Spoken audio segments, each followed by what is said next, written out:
Conversation with Michael Kalter at Hamvention 2025. That's what's coming up next on LCARA Ham Radio.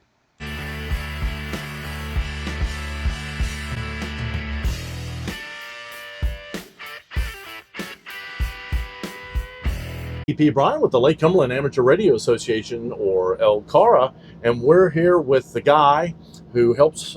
It's a whole team, but Mike is always the fellow that always gives us about 10-15 minutes of his time to come. W8CI, Michael Kalter. And Michael, thanks again for sitting down with us. You know what? It's a real pleasure, real honor.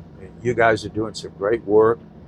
The Lake Cumberland Club is just doing fabulous stuff. I watch your videos, and that's real good teamwork you guys got going on down there in Kentucky. I always say down there. I mean, we're just north of there, right? And I've been down in your area a little bit. It's beautiful, and honored to be here.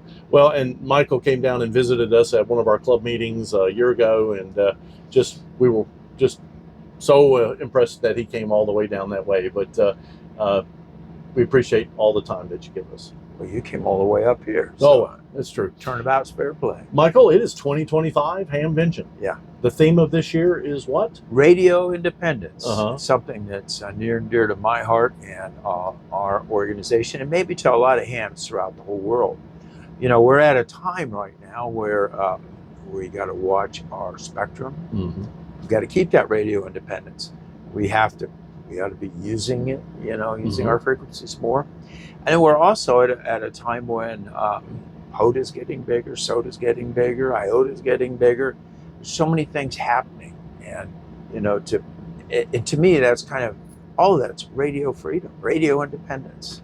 And when you think back in time, and even in some places in the world right now, they don't have the radio independence that we have. Right. And we need to exercise that, appreciate it.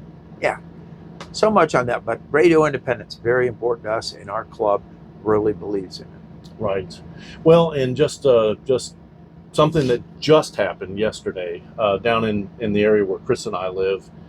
We had some tornadoes come through. Oh, I heard about that. Flooding in Tennessee, eastern Tennessee, with Helene last year. Yeah. We've had additional flooding in eastern Kentucky just with all the rain. Amateur radio comes up big in all those situations. Absolutely. I mean, I really applaud what all the hams are doing in that part of the world. I love that area. I mean, I'm not far from it, and been down like to Erwin, Tennessee, down in that region quite a bit. And I looked at the videos and I knew what had happened. I was recently talking to some people from Erwin, and just a sudden tragic hit, but it's one of the things I like to say, you take a slamming, but you keep on hamming. And you guys and the hams down in Kentucky, I bet you're wishing you were down there right now instead of here helping out, maybe. At times, you think, well, they could be using. Of course, we've got a lot of good members down there while we're up here. But I live in Knoxville now, and everything east of Knoxville has had some kind of a disaster. And of course, they had fires several years ago near Dollywood and all that. They've had the floods, the Helene event. Well, if you're near Knoxville, you've been having earthquakes lately too. 4.1. That was pretty amazing in an area that they thought was supposed to be quiet here. Right. So anyway, it's amateur radio. It's just so important for emergency disaster. And what you guys do that I see, you set up these, you follow these different races, what car races you call them? These are rallies, gravel rallies. And in areas that really have a hard time hitting a repeater back. So you have your own portable repeater system, maybe with the lamps on them. I know you do, and I've seen the videos. And to me, a lot of that's really groundbreaking, but a very interesting way to use amateur radio. This part of Ohio, we got plenty of repeaters. You're probably not going to get to too many places where you can't use a repeater or two. Right. But where you're at and what you're doing, it's fantastic. And I would imagine one of the things that you guys are able to do is to get more people interested in amateur radio from the work you do. That was our thought when we took on that race, and Chris and I were talking about this as a theme for a series and potentially a theme for a presentation next year here at Hamvention. Is every club should have a big event. Now, for us, a big event is that rally. Obviously, up here in Dayton, in the Xenia area, obviously it's Hamvention, but you do other things. But every club really should have a big event that they can attach their name to that showcases amateur radio. Well, it's funny you say that, because given that a lot of thought, not only should you have something like that from any club, what's the purpose of an amateur radio club? Do you get around and drink coffee or pop and eat pizza? Or do you actually, those things are important, don't get me wrong, important for the amateur radio community, but at the same time, working together as a team. So when you do have that emergency, you can work together as a team, and you know what resource to draw upon, and maybe as a team you go out and you take care of it. Right. And putting on an event like Hamvention, we have such a great team that does this. I'm just a volunteer, and somewhere between 600 and 700 volunteers here. It's big.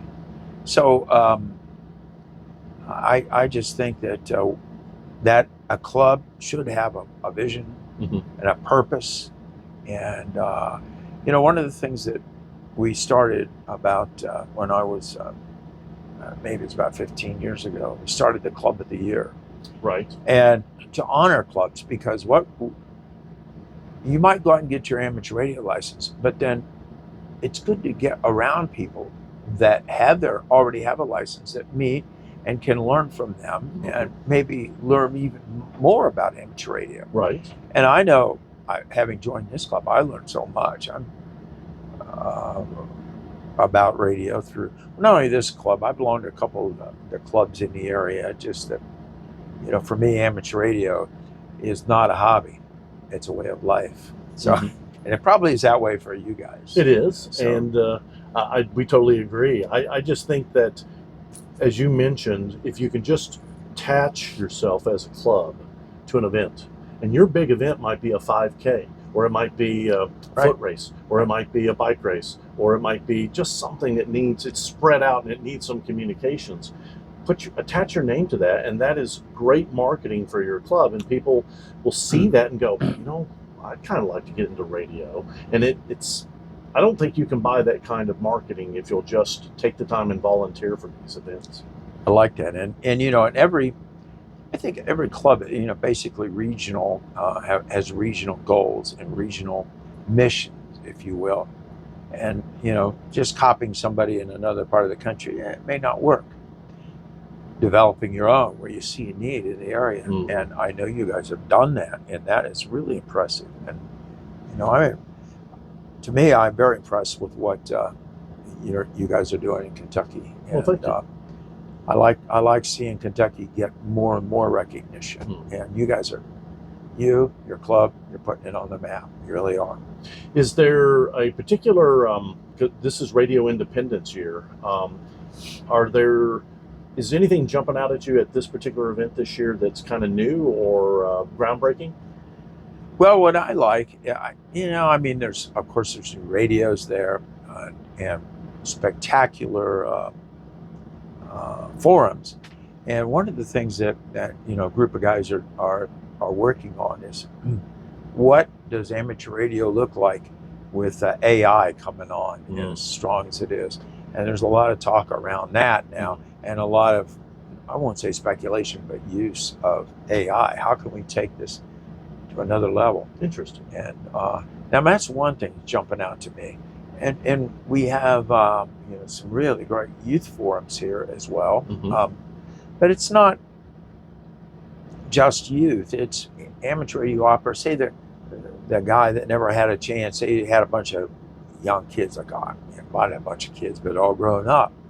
And you don't have time in your life. You're raising children and you're taking care of property or whatever. You keep them from starving. You're working. Then you kind of get to a even keel where you get a little bit more time, and then you get involved in it. maybe it's a family involvement. You know, for me, I'm really fortunate. My wife has a general class license, and she keeps bugging me about, well, you need to do a little bit more POTA, and you know, she likes that. Right. And then bringing my grandchildren along too, because it's a kind of a non-threatening atmosphere. And for me, I have to be careful, as I've been a ham a long time, that I don't want to get on there or get on the radio or be there and just kind of hover over them and say, no, you're not doing it like this, do it like this. And let them make it happen. Because I think that sometimes, at least I'm speaking for me, but I bet other guys and gals have this issue. They can be overbearing. So let them get on. And you don't want to critique every little thing. But if you're going to get them on, you want to make them feel comfortable. Right. And then think of how more people you could have in your club that will support it. Because a lot of times you can get one spouse really interested in it, the other one, yeah, I don't know. We got this weekend. What are you doing that for? And I see some very successful families of hams, and they're here. I think that's a growing thing, and you know, I can't really name what radios, but there's so much excitement. You know, some of those radios, the handhelds that they have out now that have are truly amazing. We have the with that family radio service built into them, right? And there's a lot of people putting up those repeaters, and those people, I listen to them. You know, I monitor. I like to scan. You know. I mean, I'm not a big one for watching too much television unless it's YouTube. Get up early in the morning, make a cup of coffee, and what's on YouTube today? Because it somehow my algorithm, it knows I like amateur radio stuff, and you know, I subscribe, and you guys come up. I wonder what they're up to, and it's very cool to see that. But I think that, you know, if I was a new ham, and I tell people, you know, you can get a book, join a club. YouTube's a big opportunity, you know, especially what's a club, in your case, in your region. I mean, having I bet your membership has really increased since you started this, because the local hams are there going, now that's pretty cool. We've had people move into our area because they're retiring from California, specifically. Wow. And they saw our channel, and they wanted to be a part of that club. So they have family in the area, don't get me wrong, but they were already aware of us before they moved into the area to retire, and they joined the club immediately. And it's because they're watching the videos. Love it. That's I mean, we're at a new age, I think, for YouTube and using that kind of outlet, because it's on now, for, like I said, for me and for many guys and gals I know, they like watching the YouTube. What's up? Right. And you guys produce a good, crisp, informative video time after time. And that's the theme of our presentation this year, is how to start a YouTube channel for your club. Because we've been doing it for 6 years. Yeah, I know you have. And it's exciting. And I know last year you did really well. You had a really good attendance at your forum. And I know I'm sure you will this year, because people think you get rich having a YouTube channel. And all of our proceeds go to the club anyway. So, and you know what? That's wonderful. That's real dedication. So yeah, Chris and I volunteer hours of time, and because we want to, and it's fun. It's our hobby, but it's our way to get back to the hobby. That's like my work with Hamvention. Exactly. And so many people, and you have some kind of a thing where you're giving back. It's easy in amateur radio to be a critic. Yeah. It's easy to say, you know, I have people come up to me and they'll start complaining right away about something. The weather here today is absolutely, for me, it's spectacular.